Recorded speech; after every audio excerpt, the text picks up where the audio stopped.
Olá, bom dia, boa tarde, boa noite. Nós vamos continuar mais uma edição do nosso Contato, hoje com um convidado muito especial, uma pessoa que eu admiro pelo trabalho que fez, tem feito, o jornalista Adalberto Piotto. Piotto, muito prazer em conversar contigo, né? Vou fazer uma breve apresentação do Piotto. Hoje ele está num projeto muito interessante ligado com o CIE, né? O Pensando o Brasil, que eu acho que é tentar ter um olhar, pelo que a gente conversou um pouquinho antes, um olhar otimista sobre as coisas que a gente está vivendo, e num momento em que ser otimista talvez seja uma grande virtude, né? Ele é formado em jornalismo lá pela Unimep, de Piracicaba, teve cursos no exterior, na Inglaterra, trabalhou na CBN, trabalhou na Bandeirantes, trabalhou na EBC, e já o admirava e admiro mais pela capacidade criativa. Alguns programas famosos que a gente tem na rádio foram origem dele, e mais assim, que eu acho que mais interessante é que a criatividade não para, né? E Piotto, muito obrigado por aceitar. Eu não sou jornalista, nós nos conhecemos uma situação invertida, né? Você é o jornalista entrevistando o economista. Agora tem um economista fake metido a jornalista entrevistando. E eu gostaria de saber saber sua opinião. Piotto, como que você está vendo essa eu ia falar revolução, mas ainda não é revolução, mas essa hecatombe, esse meteoro coronavírus nessa nossa realidade de informação, fake news, imprensa? Como que você vê tudo isso como um jornalista experimentado que está nesse mundo? Professor, obrigado pelo convite antes de tudo. A gente está experimentando, na realidade, o surrealismo. Tudo que a gente viu ao longo de tanto tempo que a gente lê, estuda, assiste filmes, bom, seja lá o que for, tudo que a gente via que era uma coisa surreal, né, coisas completamente distantes da realidade em que vivíamos, hoje a gente está vivendo. O tal do distanciamento social. Eu primeiro quero fazer aqui uma menção. Eu acho que ninguém gosta de distanciamento social. As pessoas precisam, vez ou outra, de um tempo só com elas próprias. Ponto. Mas isso é uma coisa, e é uma escolha que você faz individual. Quando você tem uma imposição coletiva, que provavelmente você só teve esse distanciamento social nesta proporção, no mundo ocidental, pelo menos, acho que a última vez que isso ocorreu foi durante a Segunda Guerra Mundial. E distante da nossa realidade aqui enquanto sul-americanos. Nem os americanos nos Estados Unidos experimentaram isso, porque eles tiveram apenas Pearl Harbor atacado, não teve distanciamento em Nova York. Você tinha, claro, temores de que podia ter um espião alemão ali, essas coisas todas, mas as pessoas não podendo sair de casa. Eu sou um fã convicto de histórias da Segunda Guerra Mundial. Na verdade, eu sou um fã convicto. Somos dois. Poxa, estamos juntos, então. E eu lia isso, na verdade, eu leio muita coisa, qualquer coisa citando a Segunda Guerra, eu vejo. A coisa que a gente mais pode se aproximar, pelo menos no mundo ocidental que nós vivemos, é a Segunda Guerra. E aí nós estamos falando de 1939 e 1945. Nós estamos falando de uma coisa na primeira metade do século passado, o que é muito distante de nós.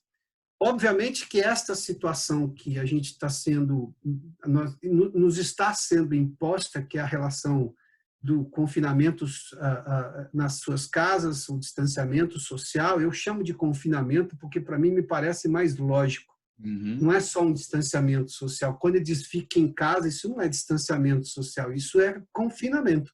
Fique ali onde você fica, onde é o seu lugar, é a sua casa. Não dá para atenuar, né? Não vamos atenuar, porque sabe o que é, professor? Isso é um valor meu que eu coloco para o jornalismo, e não é só meu, eu aprendi isso com muita gente também.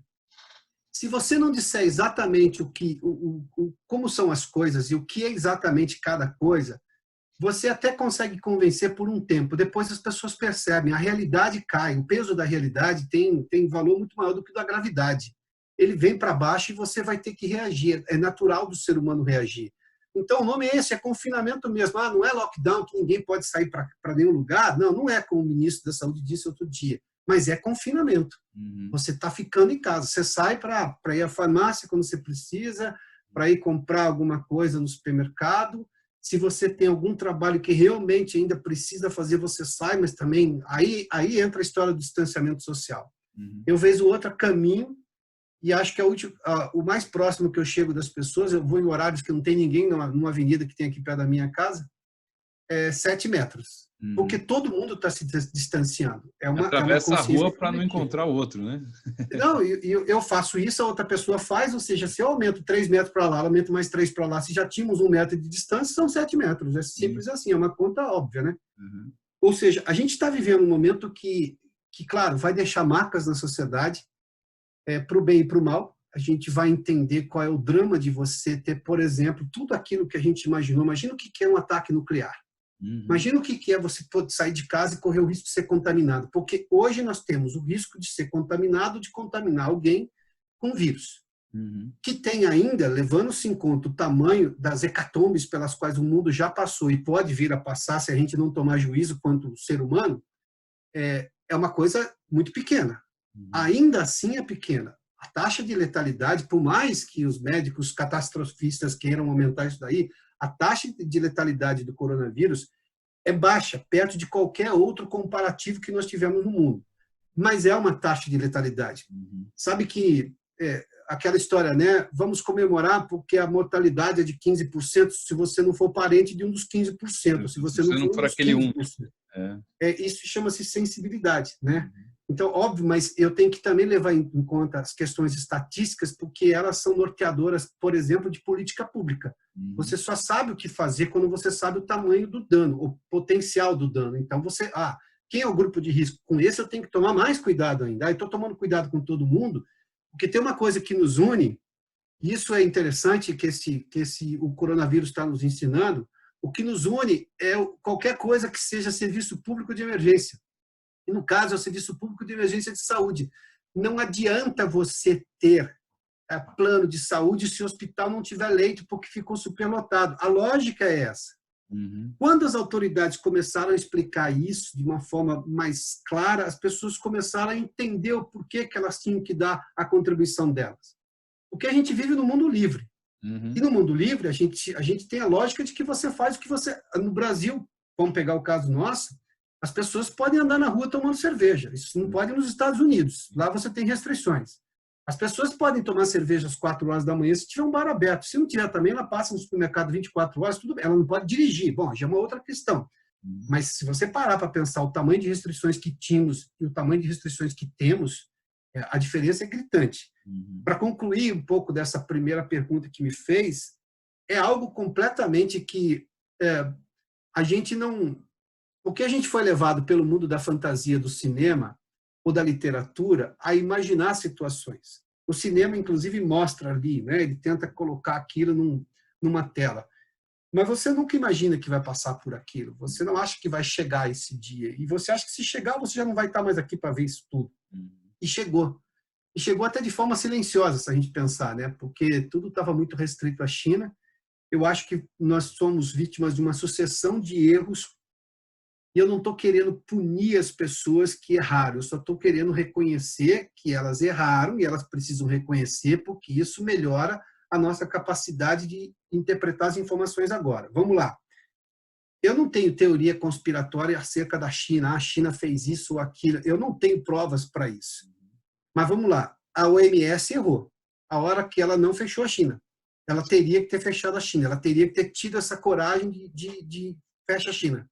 Enquanto eu não tiver uma situação melhor de entender a gravidade do vírus, eu teria que ter tido uma posição mais séria. A OMS não fez isso no primeiro momento.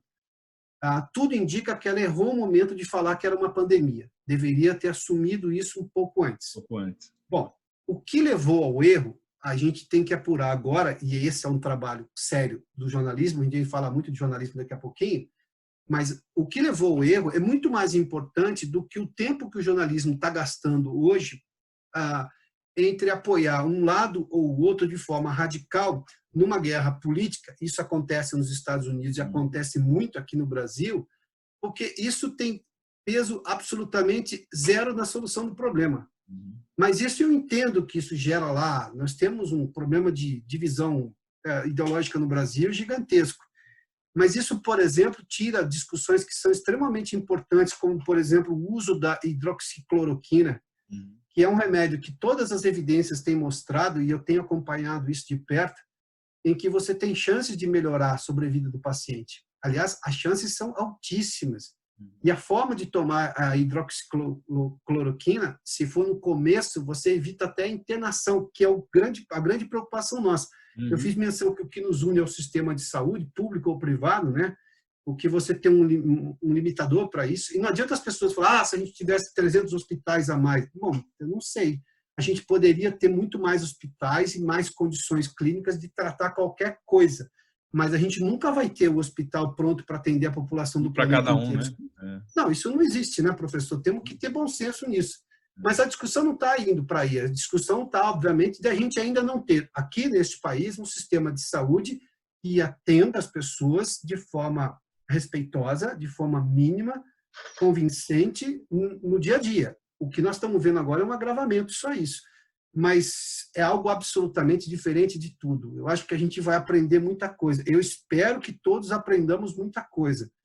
O que está em jogo é o direito de ir e vir, que nos é tão caro, e as pessoas vão dar cada vez mais valor a isso, e tomara bem mesmo, porque isso custa muito caro ter. Já custou caro para os que nos antecederam nas lutas que tiveram nas guerras. Falamos que somos os dois aqui fãs de histórias de guerra, mas as pessoas precisam entender que a liberdade custa caro. A liberdade não é de graça. A liberdade é resultado de luta, de esforço de alguém.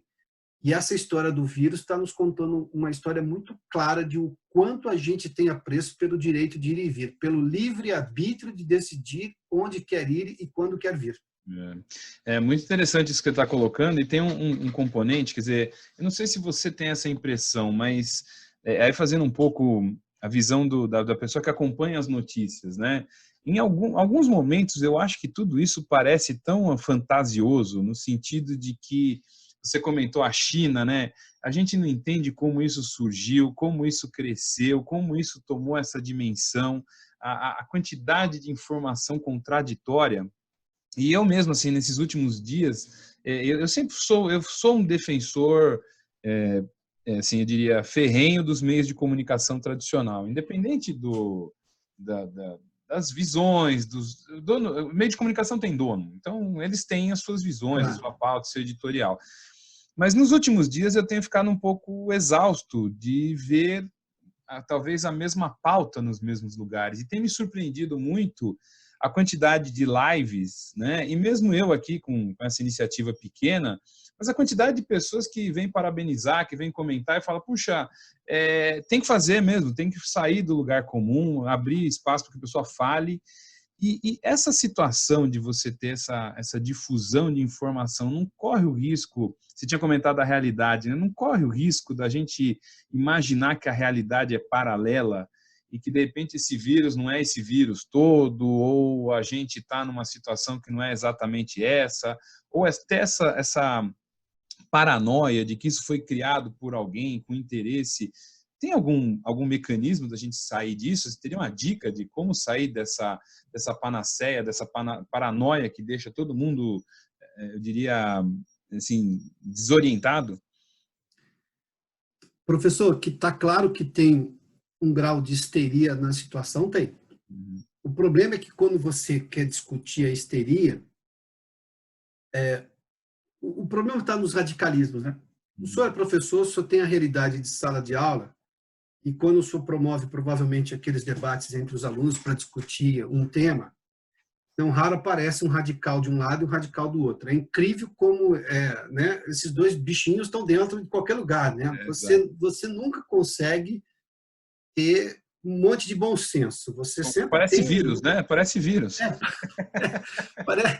Parece que já está incubado no ser humano, está dentro do ser humano, né?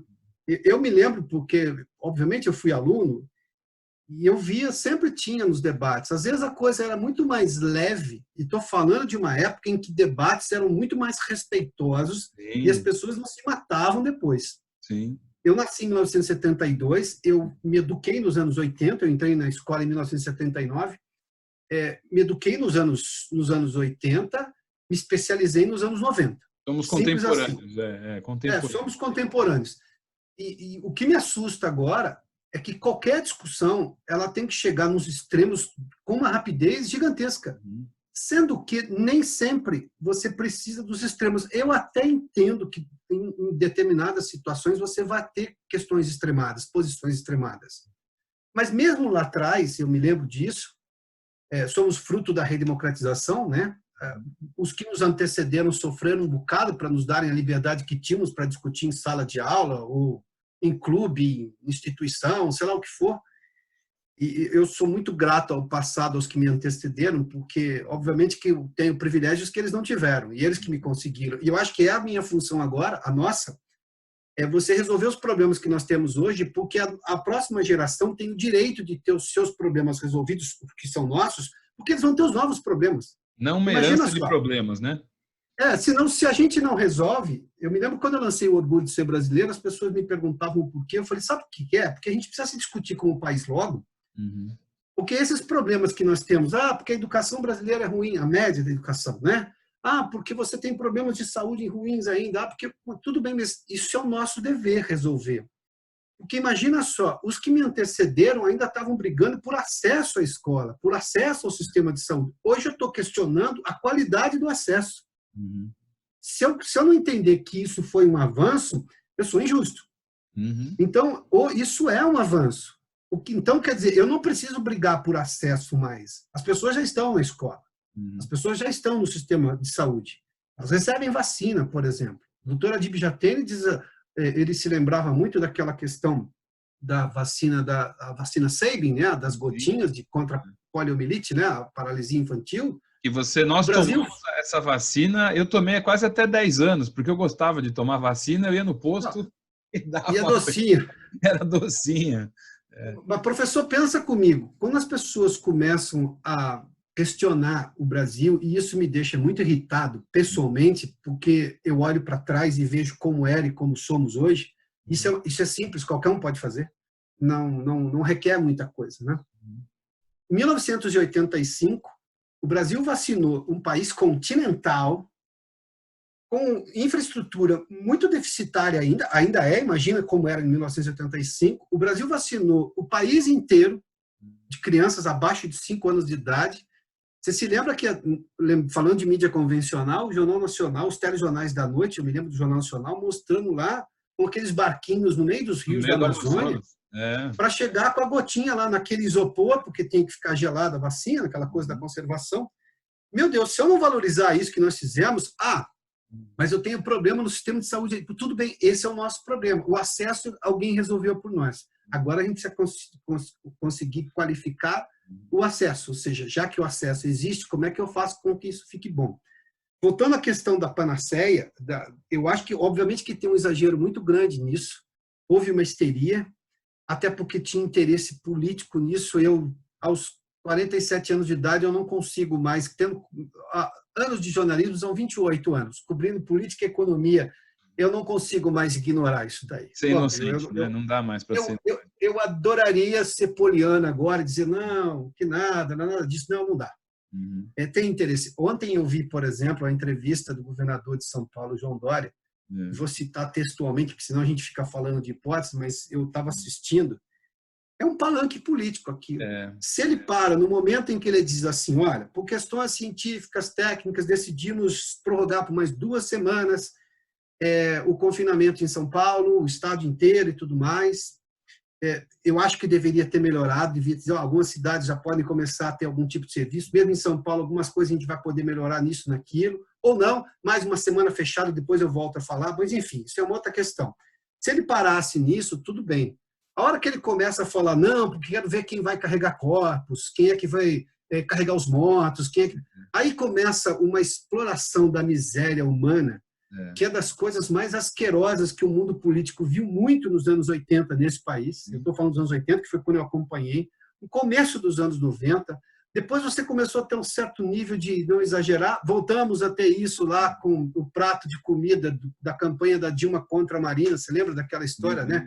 Falar que a Marina ia tirar comida do pobre é uma coisa assim tão surreal quanto o coronavírus. Banqueiros que estavam ajudando, aquele papagaiada toda, né? Se a gente para naquele momento, se ele para naquele momento, é uma posição técnica, questionável, mas é uma posição técnica. Quando ele começa a fazer aquela parafernália, aí isso é um abuso político. Daí eu volto à questão da histeria. É isso que, lembra que eu falei agora há pouco, a força da gravidade é gigantesca. Quando as pessoas não percebem clareza, e olha que eu lido com o público diariamente, eu vivo de repercussão das pessoas, o que eu faço vai ser consumido pelas pessoas, é a única razão do meu trabalho existir.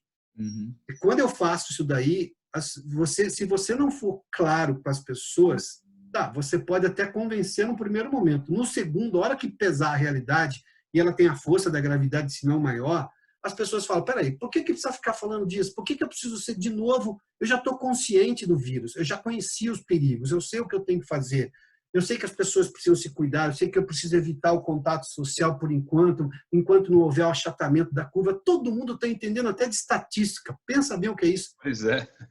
Olha que avanço, professor. Eu sou economista, o pessoal pergunta para mim quando vai acabar a pandemia. Quer dizer, eu não sei, eu sou economista, não sou médico. Mas as pessoas todas estão ligadas na estatística, nos números, nos dados e tem sugestão a opinar, né? A dar uma dica de quando acaba.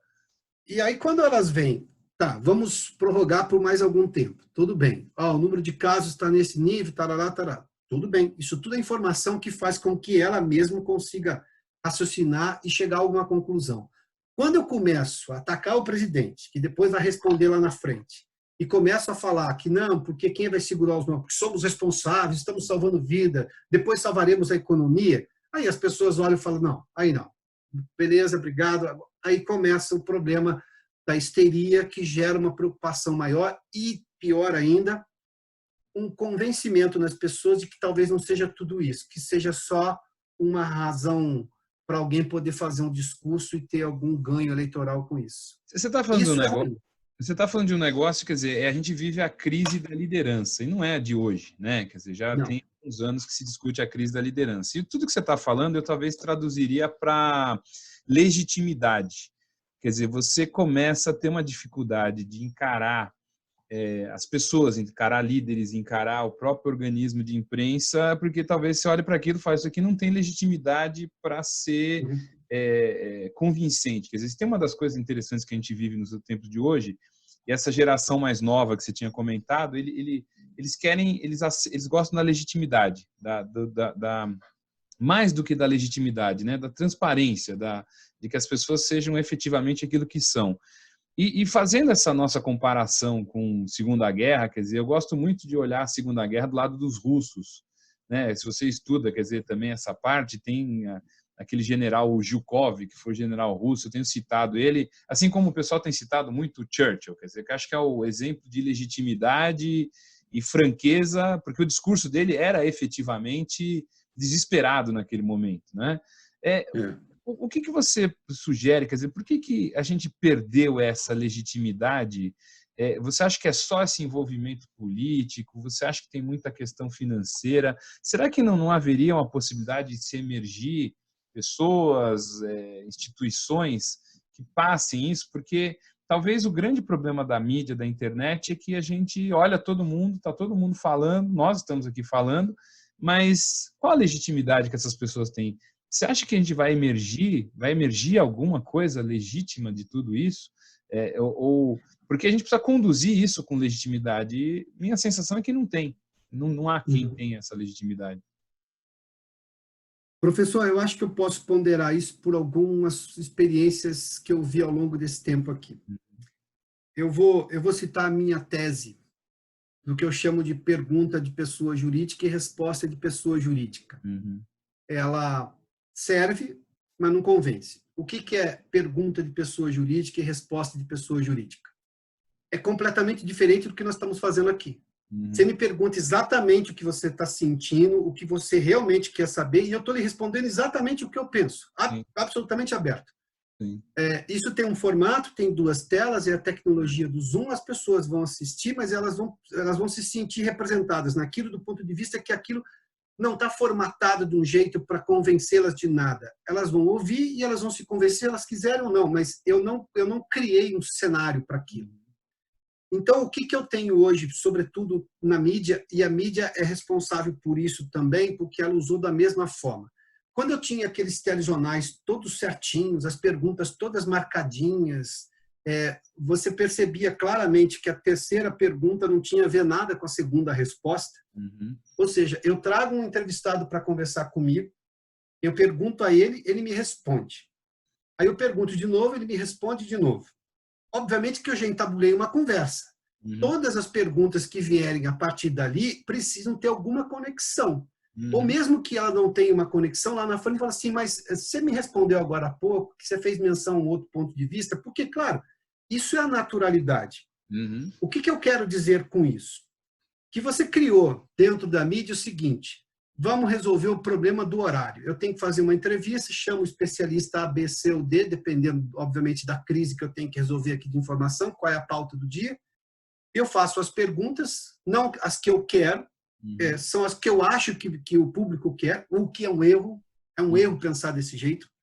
Porque você é o quê? Você é o quê? Um alienígena? Você tem que interpretar o que os humanoides querem ouvir? Não, não funciona desse jeito. Vira tudo você marketing. Também. Né?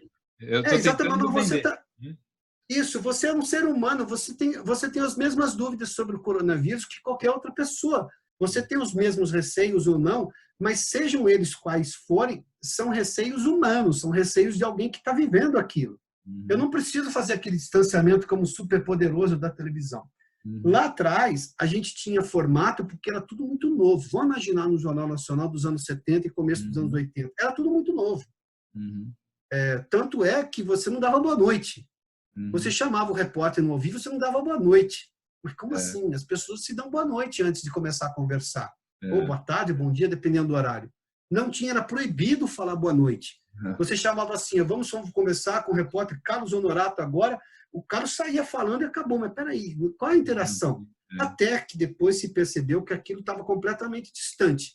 Porque o rádio, falando agora de um veículo que eu fiquei 13 anos na minha vida, um pouco mais, na verdade, que isso, quase 15, o rádio falava bom dia e boa tarde para todo mundo. Vamos embora, porque é uma conversa. Você precisa reproduzir isso.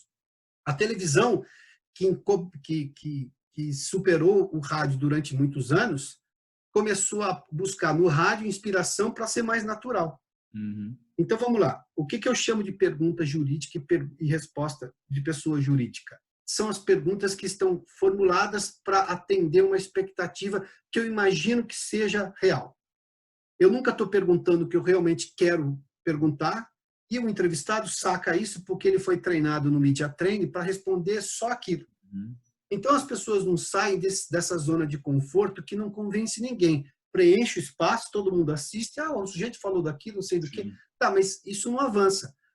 A lógica das redes sociais está justamente nisso. Esse modelo de redes sociais é a antítese da coisa formatada. Quando o YouTube apareceu, o YouTube era um negócio assim, até do ponto de vista plástico, técnico, extremamente mal feito. Era vídeo de qualquer jeito. Hoje as pessoas capricham um pouquinho mais, mas só que aquilo era tão natural. Você já tinha visto alguém levar um tombo numa cadeira, num churrasco, porque bebeu demais. Aí o YouTube pôs aquilo na tela. Mas aquilo passava uma verdade para você. Você sabia que era aquilo. Aí você trouxe aquele modelo de naturalidade para programas de discussão de outros assuntos. E isso convence mais, embora hoje já esteja usando de uma série de fake news e factoides para tentar dar mais views, ou seja, está cometendo o erro que a televisão cometeu lá atrás, os meios de comunicação convencionais, porque está perdendo a naturalidade. Onde é que eu foco, por exemplo? Onde é que eu acredito? Eu sinto, quando vou falar da minha experiência recente como apresentador de um programa de economia, quando eu percebia que os índices estavam ruins, aquilo me doía. Não importa se eu tivesse salário no final do mês. Se o índice do desemprego não baixasse, aquilo me incomodava. Então, a minha pergunta era, escuta, como é que a gente reverte esse quadro? Aí o economista, ou o representante daquela associação, naturalmente ele percebe que é uma química humana, né? Não é um alienígena perguntando para um humanoide, são dois humanos. Eu preciso dar uma resposta mais convincente. Não adianta eu falar assim, não, olha, realmente, desses parâmetros. Não tem isso. As pessoas percebem isso. Ou seja, nós estamos hoje vivendo um momento em que ou a gente se reconhece como naturais, humanos naturais, para se comunicar desta maneira, ou a gente vai perder uma grande oportunidade. Eu acho que não vamos perder, eu acho que essa ficha caiu de vez. Porque, pensa bem, eu tenho hoje uma cobertura na mídia, você fez menção disso, que toda hora está exagerada. É toda hora a mesma notícia, é insistente naquela coisa. Eu tenho preconceito com notícia boa. Quantas vezes você já viu as pessoas dizendo assim, olha, já curaram-se tantas pessoas? E elas estão curadas, eu também tenho esse número. Eu digo para todo mundo que eu não estou preocupado com otimismo e com pessimismo, eu estou preocupado com o realismo, até porque não adianta fugir dele. Eu posso ser otimista na expectativa, vou fazer isso porque eu espero que dê certo. Mas eu não posso ser otimista e pessimista com a realidade. A realidade se sobrepõe a qualquer coisa. Ela se colocou. Bom, se eu não compreender isso, eu fujo completamente da realidade. Se eu fugir da realidade, as pessoas percebem que aquilo não faz parte da realidade delas. Não fazendo parte da realidade delas, elas perdem interesse. Os veículos convencionais de comunicação estão perdendo espaço porque eles não estão passando realismo. E não é o realismo escalafobético de que vamos acabar e um palavrão no meio do nada. Não, não é isso. Não, as pessoas não querem grosseria, elas querem realidade. Grosseria ela deixa para o final do churrasco, em que as pessoas estão lá um pouco exageradas e tudo mais. A história da pergunta jurídica da pergunta de pessoa física e pergunta de pessoa jurídica faz isso. Eu tenho que perguntar exatamente o que eu quero. Eu tenho que deixar isso claro. As pessoas se reconhecem na minha pergunta. Como também vão se reconhecer na resposta de quem está ouvindo a minha pergunta. Se ele responder de verdade, ele sai daquele formalismo. E de onde vem a lógica das perguntas de pessoa jurídica? Vou lhe explicar para concluir essa resposta. Você se lembra que a gente teve uma onda nos anos 90 e começo dos anos 2000, final dos anos 90 e começo dos anos 2000, um negócio chamado Media Training. Sim, sim. Bom, para quem não conhece o que é Media Training, você vai lá, convida jornalistas, especialistas em comunicação para treinar as pessoas a falarem nos veículos de comunicação. Aí nós temos dois fenômenos que aconteceram. Eu me lembro que eu fui participar de um Media Training contratado pelo diretor de comunicação de uma grande universidade para treinar os professores a falarem para a mídia, e a empresa contratada, que também fez lá uma parte do trabalho, o sujeito foi lá e disse assim, olha, nós vamos treinar vocês aqui a darem a melhor resposta possível. A melhor resposta possível que convença. Bom, e eu ouvindo lá a explicação dele. Na verdade, o que era? Você tem que entender como é que você convence o jornalista. Tá bom. Eu falei, convencer o jornalista não é o fim da questão. Não é o objetivo, o jornalista né? não fala por ele. É o público que interessa. E o público precisa perceber verdade no que você está dizendo. Primeiro que ele não adianta negar os fatos. Os fatos já estão conhecidos, é uma bobagem.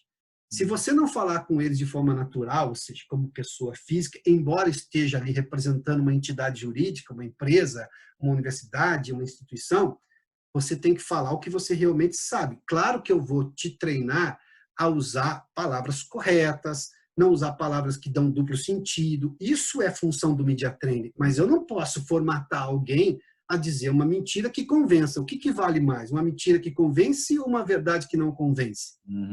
Depende de uma linha do tempo.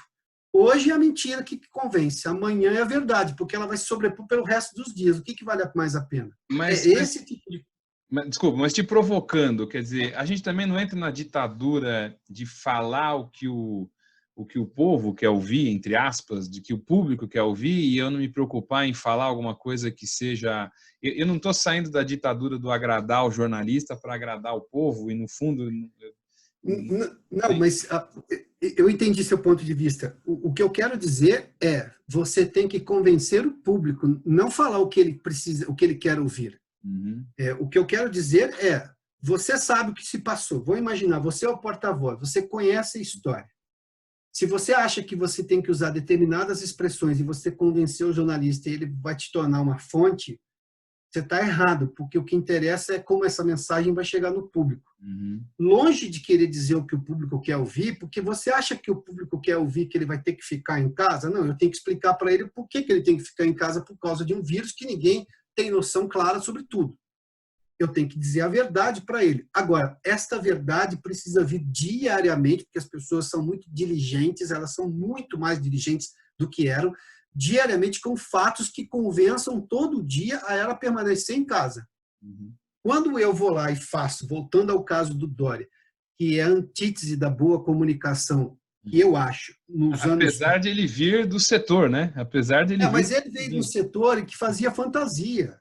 Alguém acreditava na pergunta do Dória que ele fazia naquele programa? Todo mundo falou, aquilo ali é um negócio todo montado, porque ele faz a pergunta que o cara quer responder. Não era uma discussão. Escuta, como é que você lida na sua empresa quando você tem uma crise financeira? Você demite? Você segura? Você uma cara de merchandising, publicidade, né? Era aquilo. Então, aquilo não convence mais. Ele é formado nesse velho formato de mídia que hoje não convence mais. Convence no primeiro momento? Convenceu. Você vê que ele tinha um canal de Facebook antes dele ser prefeito, quando era prefeito, que dava lá altíssima procura. Muita visualização. Mas hoje você pode ver que caiu. Por quê? Porque era aquela história. Ou ele falava o que o público queria ouvir, e claro, convence, porque isso também é humano, né? A busca pela verdade é humana, mas o conforto também é humano. Né? Você deixá-lo na zona de conforto, o sujeito gosta no primeiro momento. Só que no dia seguinte vai ter que resolver os problemas. É a história de criar um modelo que se parece muito com droga. Você está com dor, tá ótimo. Você está com dor, eu vou te dar um analgésico. Ótimo, isso resolve o seu problema agora. Mas se a sua dor vem de uma infecção, você tem que tomar um antibiótico. Isso é um tratamento mais longo, mais dolorido e que vai te exigir muito mais. Você está disposto? Você quer acabar com a dor ou você quer só passar a dor? Porque acabar com a dor vai levar um tempo maior. É mais ou menos isso. O que você tinha antes era uma informação analgésica. Hoje as pessoas, apesar de tudo, estão querendo coisas que são antibióticas. Sabe por quê, professor? Para concluir, é que ninguém aguenta mais ter que dar explicação de por que, voltando à questão do Brasil, o que a gente deu errado, nas coisas que a gente continua dando errado. Ninguém mais aguenta receber um gringo, para usar a expressão de para o inglês ver, o cara fala assim, o Brasil, o brasileiro é isso, o carnaval é bacana, as praias bonitas, não sei do quê, mas por que você tem esgoto na praia? Porque a gente não tem saneamento básico, porque a gente não investiu. Ninguém mais tem paciência para isso. Cansou. Eu quero começar a contar só das coisas que eu vou fazer, das coisas por onde a gente quer caminhar como país. Eu quero dar certo do ponto de vista particular. A pessoa quer ter dinheiro, quer trabalhar, quer conseguir. As pessoas estão pedindo para trabalhar e diziam que brasileiro não gostava de trabalhar. Vocês lembram, nos anos 80 tinha essa expressão preconceituosa, diga-se de passagem, né? E estereotipada, mentirosa, longe da realidade. Hoje as pessoas estão desesperadas. Eu quero ter liberdade para trabalhar, porque elas entenderam que isso é um resultado. Aliás, é a beleza do capitalismo, né? Seu esforço você consegue traduzir em ganhos. Obviamente que tem outras questões a serem levadas em conta, se você está sendo explorado ou não, mas, enfim, normalmente, quando as coisas são minimamente justas, você tem um esforço recompensado por alguma coisa, que você, obviamente, foi tratado lá no começo, né?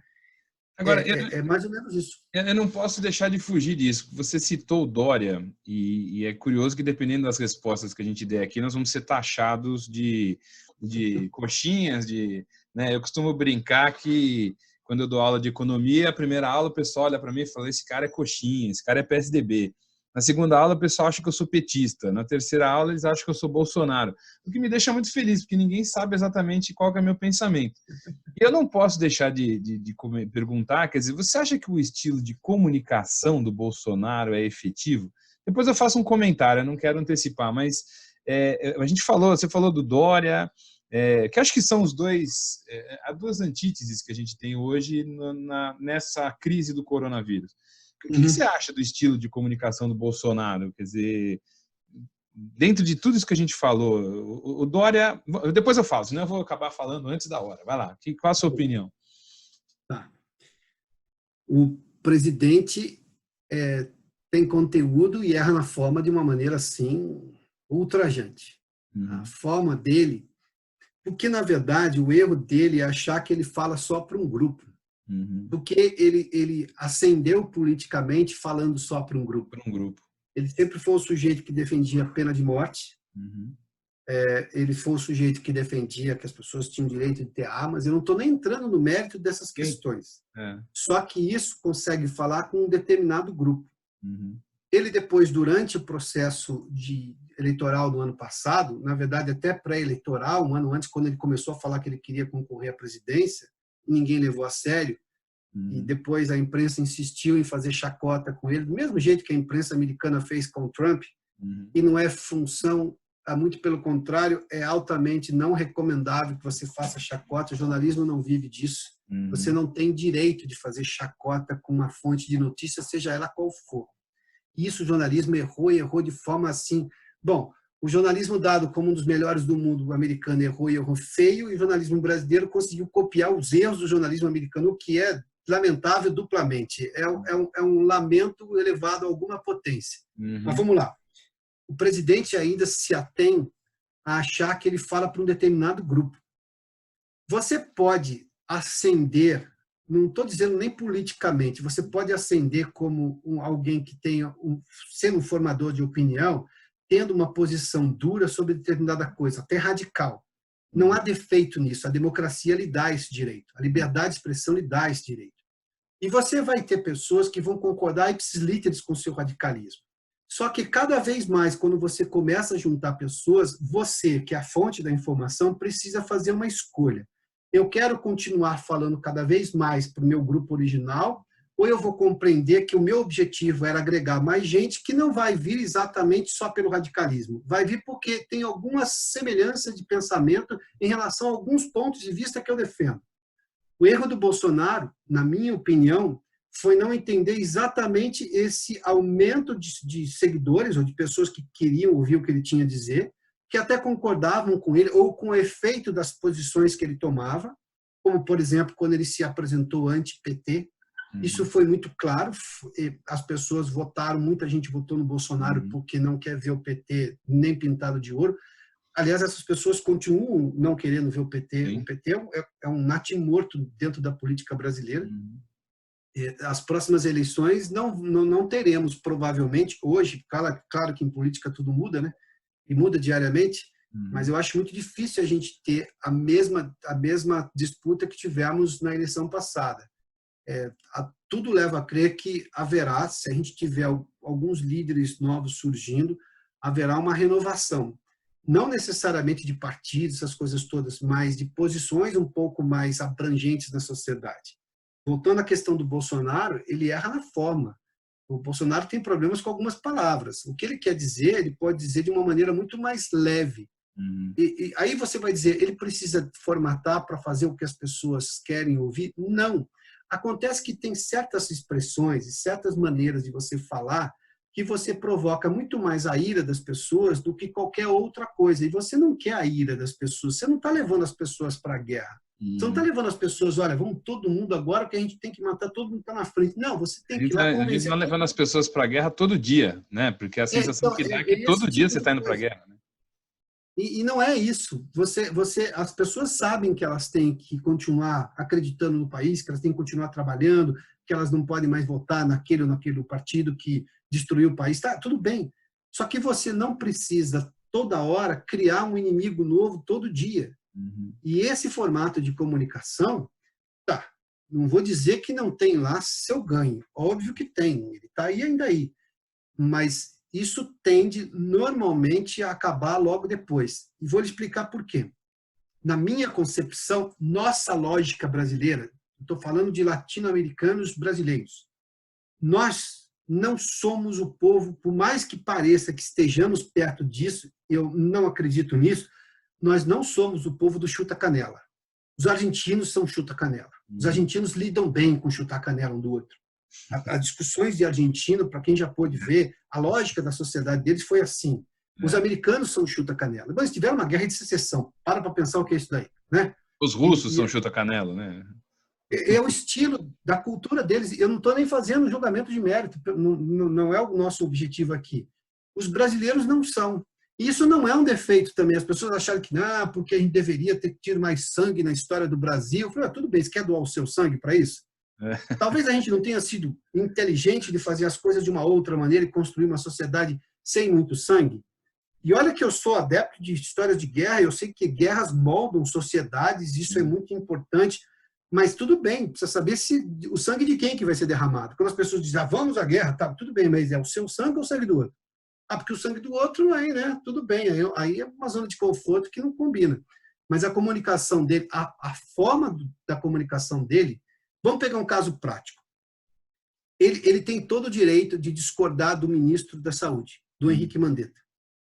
Eu também discordo em muita coisa, como também concordo com algumas posições do ministro. Eu não preciso expor o ministro toda hora de uma maneira de jogar o ministro aos lobos. O que eu crio com isso? Está vendo a história da guerra? Eu crio um outro lado que também vem para a guerra. Sim. E aí eu tenho essa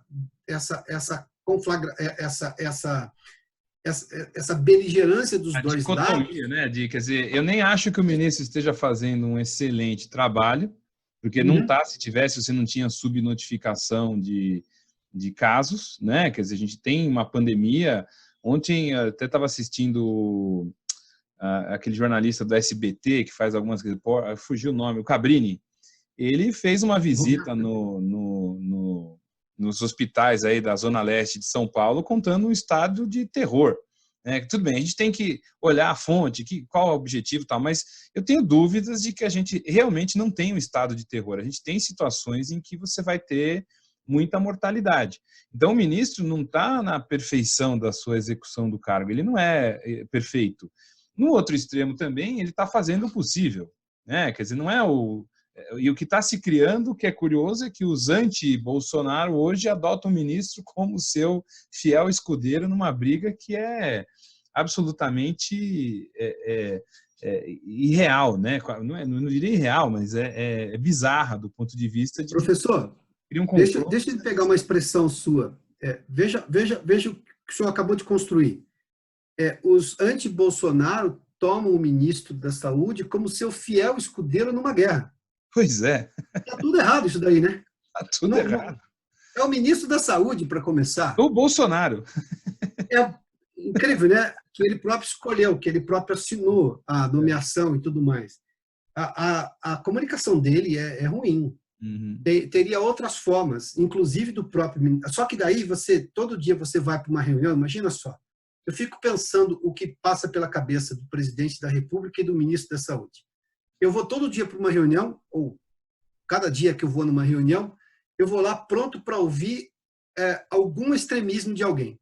Uhum. Ou o Bolsonaro ouviu o extremismo do Mandetta dizendo não vamos relaxar nada, vai ter que ser assim de qualquer jeito, sem querer discutir de uma maneira razoável possibilidades em relação, inclusive, às questões econômicas que são muito sérias e precisam estar à mesa. Eu sempre digo, uma ideia sempre vai prevalecer, mas é importante que ela só se prevaleça depois que todas as outras forem discutidas. Ou o ministro que vai lá com o Bolsonaro, achando que o Bolsonaro vai fritá-lo novamente, corre o risco de ser demitido, que vai tirar dele condições de continuar o trabalho. Ou seja, onde é que eu tenho o que importa para a sociedade brasileira, para a população, que é a discussão realmente de todas as possibilidades? Para mim, na minha opinião, a questão da hidroxicloroquina, ela não avança no Brasil porque está numa defesa do Bolsonaro e aí a mídia conta porque foi o Bolsonaro que defendeu.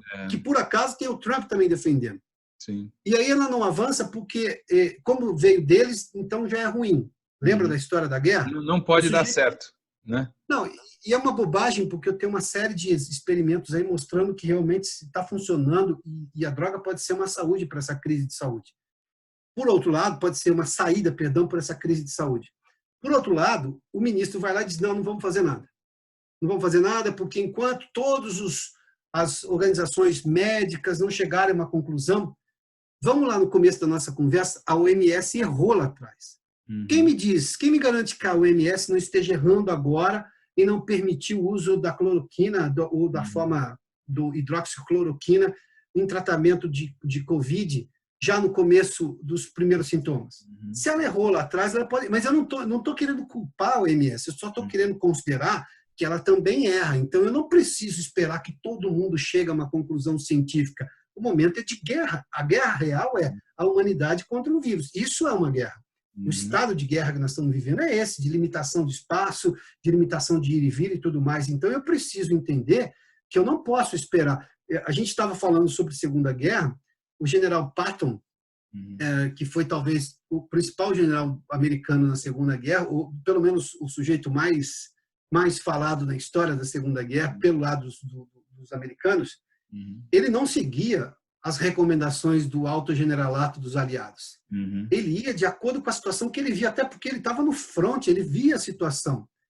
E a Segunda Guerra não teria o final que teve se não fosse a atuação desses generais que tomavam decisões baseadas no que eles estavam vendo. Eles tinham coragem para tomar uma decisão que não estava prescrita em todas as pesquisas e teorias militares de combate, mas a situação se mostrava de um jeito que só ele podia tomar uma decisão. E foi aí, por exemplo, na minha opinião, que também é o erro da imprensa de que não considera o remédio porque está vindo do Trump e está vindo do Bolsonaro.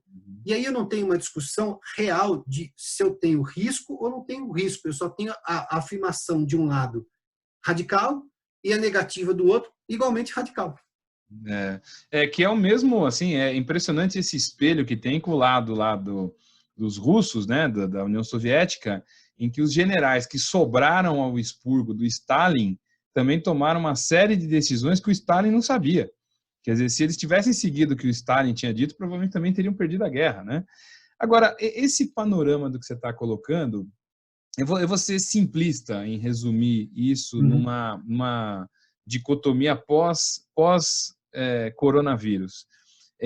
Por um 2022, para o mundo, e você é jornalista de economia, de política, para um 2022, você acha que a gente vai começar a ter o triunfo da legitimidade? Quer dizer, que tudo isso que a gente vai passar vai ser um momento em que você vai olhar para os políticos, ou para os candidatos, ou para as empresas, porque eu acho que as empresas vão passar por essa transformação violenta de serem legítimas no ponto de vista da comunicação, ou você acha que a gente ainda vai passar mais alguns anos em que talvez a imagem mercadológica, de comunicação, é que vai predominar sobre o produto? Eu vou fazer um parênteses, porque eu acho que a eleição do Bolsonaro já foi uma crise do marketing político tradicional, né? Quer dizer, o Bolsonaro, inegavelmente, ele mostra uma forma de se eleger que usa mecanismos absolutamente pouco convencionais, e ele teve um favorecimento de uma situação, como você colocou, que é uma situação de negação ao que tinha antes, e muito mais de tentar um novo de uma forma diferente. A pergunta é, 2022, a gente tende a caminhar mais radicalmente nisso, do novo, do diferente, da comunicação mais livre, ou a gente corre o risco de ter uma volta para uma situação mais estruturada, de um produto político, né? Eu sei que é uma pergunta absolutamente difícil de responder, mas no seu olhar, quer dizer, nós caminhamos para onde com tudo isso? Nós vamos ser mais francos, sinceros? Nós vamos ser mais YouTube ou nós vamos ser mais televisão convencional dos anos 70? Tá. Professor, eu tenho para mim que nós teremos, sim, mais gente adepta de uma relação melhor entre as pessoas, de uma relação melhor entre as empresas. Eu acho que isso vai crescer, sim. Eu só não acho que vai crescer a ponto de mudar completamente o que nós tivemos até agora, de, por exemplo, essa relação de uma mídia maniqueísta que se tornou muito pior. Eu digo que a sociedade brasileira foi moldada, em grande parte, pelo bom jornalismo, aliás, eu diria excelente jornalismo dos anos 80 e dos anos 90, e que hoje está se rebelando justamente contra o jornalismo, porque ela aprendeu o que era jornalismo real, o que era jornalismo de verdade, e ela não vê isso mais na medida em que ela gostaria de ver, obviamente que há exceções, mas não vê isso nos veículos de hoje. Então, eu acho sim que nós teremos mais pessoas, mas não vai ser uma diferença de um ano para o outro que a gente vai mudar completamente o comportamento da sociedade, porque as pessoas, elas continuam as mesmas. Você não teve uma mudança geracional. Essas mudanças que o senhor está sugerindo, eu suponho, precisam, para terem esse tamanho de repercussão, precisam de um tombo geracional, né? Você precisa ter uma mudança geracional. As pessoas que ainda, nós todos estaremos aqui, então eu só acho que muito mais gente vai estar convencida do modelo de que você precisa cuidar da praça pública, que você não tem que jogar lixo no chão, que você precisa se preocupar com o saneamento básico porque ele é básico, que você precisa entender que não adianta seu filho, que você tem condições financeiras, estudar fora do país, ser doutor, não sei do quê, porque isso não vai resolver se você não tiver um mínimo de preocupação com doenças biológicas, com ameaças biológicas no mundo. Ué, que diferença faz hoje de você ter 10 diplomas se você não consegue sair da sua casa? Você manteve o seu emprego, mas você não consegue ter grandes perspectivas. A sua perspectiva não é tão diferente. Me lembro que quando começou essa história, alguém mostrou lá um estacionamento num prédio italiano e tinha lá um carro velho do lado de uma Ferrari, alguma coisa assim. Os dois estavam parados porque ninguém podia andar. Parece uma coisa clichê, não, mas não é clichê, não. Os dois carros estavam parados. Isso é realidade. Então, o que eu acho, sim, que a gente vai ter mais gente, eu só não consigo mensurar se esse grupo maior vai ser capaz de moldar o comportamento social no coletivo. E daí eu sugiro que a gente vai ter um embate até mais forte do que nós estamos tendo, porque eu vou ter mais gente adepta de uma nova lógica social. Agora, nova lógica social não cabe no marketing. A pessoa falar que é de um jeito e pratica outra coisa, e hoje está tudo filmado, tudo é visto, tudo está sendo mostrado. Então, nós temos um desafio hoje em relação a isso. Esse é o drama. Agora, as empresas, especialmente, se a gente pensar o que eram as empresas nos anos 80, nos anos 90, elas faziam parte do que eu chamo do negacionismo. Tem defeito? Não, não tem. Aí veio a lei do consumidor. Elas levaram o primeiro baque. Depois da lei do consumidor, agora eu tenho o público reclamando de tudo. E aí elas foram para um outro lado. Elas não mantêm a posição delas se elas virem minimamente uma razão de o público reclamar. Aí vamos à sua pergunta de pouco tempo atrás, eu tenho que fazer exatamente o que o público quer? Não. Não é isso. Você tem que fazer o que você acredita. Se você acha que o produto tem que ter essa ou aquele desenho, se você quer falar com esse público, não é porque não fala com todo mundo que o seu produto é ruim. Você tem que defender o seu ponto de vista. Só que as empresas hoje têm um grupo de pessoas no marketing, eu vejo isso, que é do pior nível que eu posso imaginar, porque o sujeito é suscetível a qualquer ameaça, ele não consegue defender ponto de vista. Sim. As empresas estão... A busca pelo lucro, e aí eu preciso entender o quanto que essa crise vai mexer na busca pelo lucro, porque elas estão perdendo agora e elas vão querer recuperar rapidamente. Aliás, a velocidade com que vão querer recuperar talvez mostre o quanto que a gente vai mudar ou não. Porque se elas quiserem recuperar da noite para o dia, elas vão usar de todos os artifícios que não são os mais legítimos, não são os republicanos, e não necessariamente vão construir um mundo melhor. Então, mas eu vou ter uma comunidade, uma sociedade mais diligente. Só que essa diligência, pensa bem, vamos lá, vamos voltar na história. Os romanos queriam que os leões, que os imperadores jogassem os cristãos aos leões, não era isso? Sim. Essa era a vontade do povo? Não era. Pelo que eu posso entender da história, era. Era o certo a fazer? Não, não era. Quem deveria ter tido a decisão republicana de falar, não, peraí, não é isso não. Não tem que jogar ninguém, não, vai ter um julgamento justo. Bom, é isso. O público não é necessariamente... A voz do povo não é a voz de Deus. Isso é uma bobagem que as pessoas dizem, né? Isso vem dos anos 80. Você se lembra disso, né? Não é. Não é. Qual público? Que público que é esse? O público de redes sociais? Eu me lembro que eu tenho discussões, às vezes, aqui. Não é que eu tenho discussões. Eu tenho debates que eu estou acompanhando aqui. Aí eu vou para o interior, na casa do meu pai. Ninguém está falando disso. A cidade inteira. Ninguém toca nesse assunto. Eu falei, nossa, lá a coisa parece que está pegando fogo. Que a gente acha importante, né? Será que estava pegando fogo ou é onde eu estava inserido que aquilo estava num nível alto? Então, eu tomo uma decisão baseada em quê? Dizem que, voltando à questão do Bolsonaro, diz que ele ouve muitas redes sociais. O que é um erro, porque qual rede social que ele ouve? A contra ou a favor? De amigos ou não? De gente interessada num país melhor ou não? É esse o tipo de coisa. O erro está aí. Qual é a minha base de referência para tomar uma decisão? Exatamente. E a gente não tem Eu acho que as redes sociais também nos empurraram a viver em pequenos grupos, né? Quer dizer, a gente também recebe a informação dos mesmos, convive mais ou menos com os mesmos, troca ideia com os mesmos, e isso é terrível, né? Do ponto de vista de diversidade. Piotr, como uma última pergunta, a gente conversou um pouquinho antes e eu vejo que você tem uma visão otimista sobre o Brasil e nos projetos que você está conduzindo, quer dizer, você sempre foi muito um olhar positivo. Que mensagem você daria final para as pessoas que estão nos vendo para atravessar isso?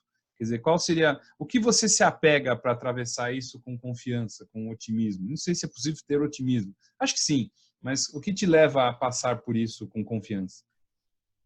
Tá. O meu otimismo na expectativa, eu me apego no passado.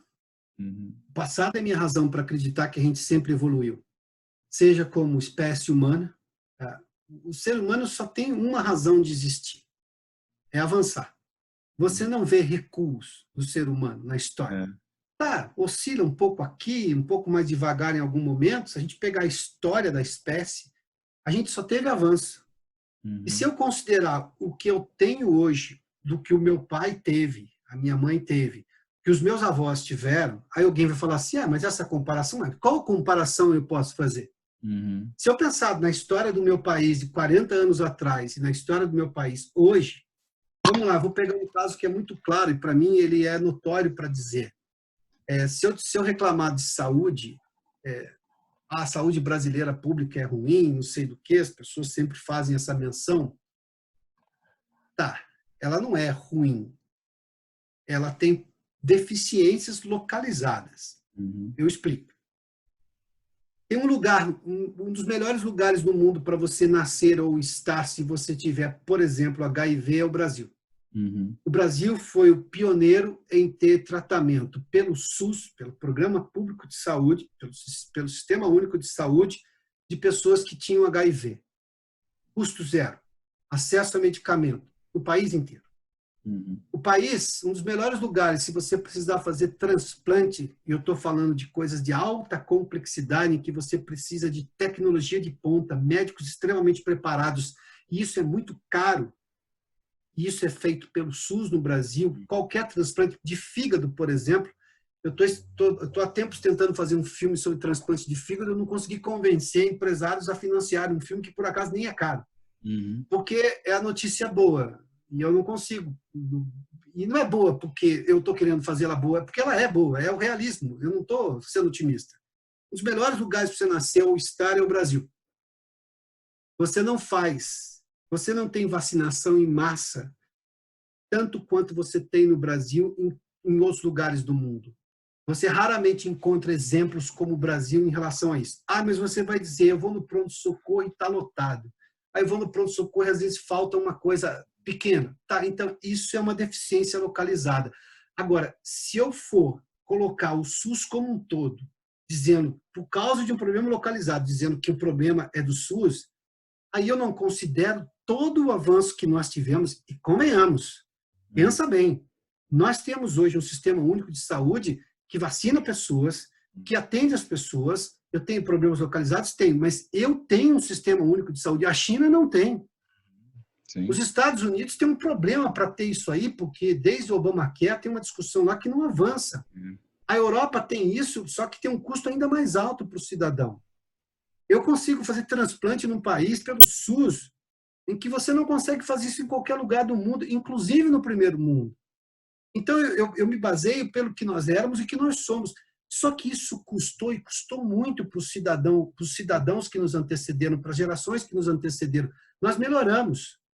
Se eu olhar para uma série de coisas que nós temos hoje, nós avançamos por demais. O que me chama a atenção, professor, é que as pessoas só precisam compreender uma coisa. A dor contemporânea é a dor que dói mais. A dor da perna que você quebrou aos 10 anos, você não dói mais. Doeu, mas você nem se lembra da dor. Se você cortar o dedo agora, que é infinitamente menor do que quebrar uma perna, essa dor te incomoda. Sim. E as pessoas precisam compreender que agora é a nossa vez. Eu sou otimista porque eu tenho o privilégio de poder fazer parte disso. Eu estou fazendo uma transformação, eu estou ajudando na transformação, não estou fazendo, eu estou envolvido numa transformação com milhões de outras pessoas. Muita gente está fazendo. Agora, as pessoas olham, vamos pegar um dado econômico. E aí que é importante a gente olhar o passado e olhar de forma global, entender as coisas sem os preconceitos que você aprende ao longo da vida. Porque preconceito é uma coisa que você aprende, você não desenvolve, não, você aprende preconceito. Não nasce com isso, né? Não, ninguém nasce preconceituoso, você aprende um preconceito. A gente tem uma balança comercial boa, sobretudo porque nós temos um agronegócio extremamente competente no Brasil. Mas ele não é competente de graça. A gente planta soja no Centro-Oeste. A gente não plantava soja no Centro-Oeste nos anos 40. Veio a ditadura militar e os militares têm uma lógica de estratégia de longo prazo e disseram assim, bom, põe um monte de dinheiro na Embrapa e faz a Embrapa estudar isso aí, descobrir um jeito de plantar soja nesse sertãozão brasileiro inteiro. Bom, hoje a gente tem uma balança comercial que garante uma série de benefícios à economia brasileira porque alguém lá atrás pesquisou, e a Embrapa tem muito disso, um governo lá atrás decidiu fazer isso. Tivemos problemas depois com os governos militares, eu não preciso contar essa história, está ali, todo mundo sabe que teve. Agora, não vamos macular toda uma história, uma lógica, porque eu tenho alguns problemas. Trate os problemas como problemas, mas reconheça as soluções. Se a gente não fizer isso, a gente vai ficar sempre dizendo que o Brasil deu errado, que o Brasil vai dar errado, e esse é o nosso final. Talvez, eu tenho um amigo que está, inclusive, no Orgulho de Ser Brasileiro, meu filho, o Carlos Bosch, hoje é meu amigo pessoal, que ele disse, e ele conhece os brasileiros, ele era um sujeito muito viajado, muito culto, e ele diz assim que os brasileiros são os melhores para se autoflagelar. Nenhum povo no mundo se autoflagela igual o brasileiro. Temos um complexo de inferioridade crônico, né? Só que eu acho, professor, que a gente já melhorou nisso também. Quando eu digo que as pessoas elas querem melhorar, elas estão cansadas de ficar dando desculpa de que o Brasil deu errado. Isso só serve para um determinado grupo político que tem interesse eleitoral. A maioria das pessoas não está interessada nisso. Então, respondendo objetivamente a sua pergunta, eu olho para o passado. O passado é a razão de que, se eu estou melhor hoje, é porque alguém fez, e ele mostrou que é capaz de fazer dentro desse país, com os talentos que temos. E não nos falta talento, não nos falta competência. O que talvez falte em um ou outro momento, e isso nos parece claro, é a gente ter movimentos coletivos em prol de uma coisa. A história do coronavírus, por exemplo, talvez seja um exemplo muito ruim de que a gente dispersa, que a gente se divide numa hora que a gente não teria que se dividir. Daí o comportamento radical do presidente, radical do Dória, do Witzel, por exemplo, lá no Rio de Janeiro, é a mostra cabal de que a crise de liderança brasileira é ruim e eu não vou colocar a culpa no eleitor, porque é muito fácil, fomos nós que escolhemos. Não, tínhamos que escolher. Só que este país, pensa bem, olha a sapiência do povo brasileiro. Nós tivemos, depois dos anos militares, nós tivemos um governo civil eleito indiretamente. Os brasileiros queriam Tancredo Neves, quis o destino que fosse José Sarney. Não deu o Sarney, elegemos Collor. Elegemos. O coletivo elegeu o Fernando Collor. Collor deu errado, elegeu-se Fernando Henrique em duas eleições. Aí quis uma outra alternativa, veio o Lula. Depois veio a Dilma, na primeira eleição. Na segunda, para mim, aquilo teve um monte de fraude. Mas, enfim, deu errado, elegeu-se um outro presidente com uma outra posição. Nós estamos usando as ferramentas democráticas que nos foram dadas. Disposição, né? E a gente usa isso. Isso é sapiência.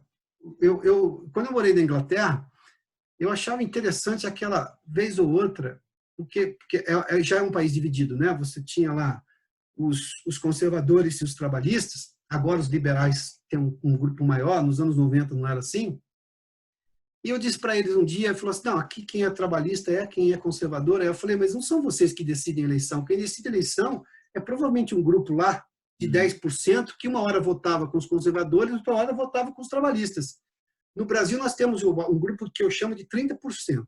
É 30% que ganha eleição no Brasil, mas não é o 30% do PT, nem o 30% do Bolsonaro. É o 30% que oscila quando acha que tem que oscilar. Isso é sapiência política. Isso é sabedoria democrática. Isso a gente está avançando. Agora, de novo, a dor contemporânea é sempre a que dói mais. Não tem jeito. Achar que a gente vai passar por isso, eu sonhei com um país bom, então continue construindo, porque alguém sonhou com uma coisa melhor que você está usufruindo agora. Faça porque você precisa deixar um país melhor. Eu costumo dizer que eu não sou otimista, eu sou realista. E o realismo é a prova cabal de que a gente está dando certo. É um Como realista espécie humana que e como faz. brasileiro. É um realista que faz.